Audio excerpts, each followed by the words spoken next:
Hey everyone, welcome back to my kitchen. Today we are making delicious chicken sandwich. This recipe is super easy and really delicious. So let's get started. Start by marinating 4 chicken breasts, cutting them in half. You can also use thigh pieces if you prefer. Marinate it with 1 egg, 1 1/2 teaspoon of salt, 1 1/2 teaspoon of garlic powder, 1 1/2 teaspoon of paprika powder and 1 teaspoon of black pepper. Mix everything well and marinate it for 4 to 5 hours. For the coating, take 1 1/2 cup of breadcrumbs and add 1 teaspoon of oregano, 1 teaspoon of garlic powder, 1 teaspoon of chili powder, 1 teaspoon of black pepper and 1 1/2 teaspoon of salt. Mix well and set aside. Beat 3 eggs and take 1 1/2 cup of flour.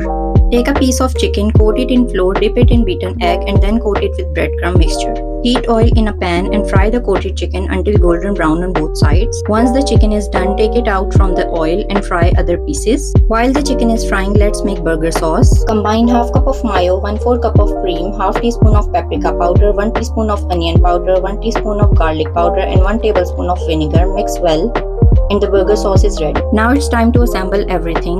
To assemble the sandwich, take a toasted bun and apply some sauce on it. Then place lettuce and fried chicken on the top. Cover it with the upper part of the bun and there you have it, a crispy chicken sandwich ready to enjoy. Thank you for joining me today. I hope you love this crispy chicken sandwich as much as I do. Don't forget to like, comment and subscribe for more delicious recipes. Happy cooking and see you next time.